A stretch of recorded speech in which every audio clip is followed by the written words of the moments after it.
Njohi ya makirima besha ĩrĩa hobanirio kiganda-ini kimwe mwena wa Dandora ni maabitha kuuma ruhonge rwa ungania wa magoti bururi-ini niruo KRA manyitanĩire na maabitha DCI gũkĩrĩkana njohi ĩno ĩkoretwo ĩkĩendio na njĩra ya ngungo amwe ĩkoretwo na ibandĩko cia KRA cia gwithondekera ũndũ ũrĩa kũringana na munini wa kamicina kuuma ruhonge rwa KRA Ann Irungu wacũngĩrĩirie ruhonge rũrũ kwambĩka birigiceni ĩno nĩguo kũmenya kĩhumo kĩa njohi ĩno. We have counterfeit KRA stamps, and we have all sorts of products which are fake.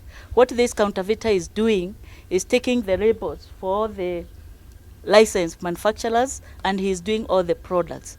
Thutha wa birigiceni ĩno ekwĩrwo na nĩ maikirio ngono thutha wa kuhithukio marĩ mĩhang'o-inĩ ya ũthondeki wa njohi ĩno ũndũ ũrĩa kũringana na Irungu kiganda gĩkĩ gĩkoretwo gĩkĩruta wĩra ũyũ mũgarũ wa watho kuona ona matirĩ marũa ma kũruta wĩra ũyũ. The kind of products they have, this is blues, and this is a product that is not licensed with KRA.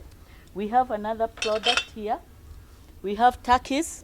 This is a product we've been finding in the market as KRA during our enforcement, and it has a company that is not licensed with KRA. Recovered one vehicle which is fully loaded with the stuff to be delivered to our innocent wananchi. They don't know whether these are not good stuff, but they think they have been given the right one.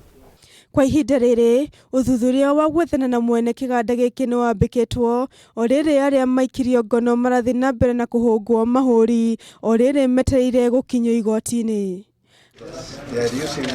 Handũ-inĩ ha Kameme TV rĩakwa nĩ Wangari wa Mwangi.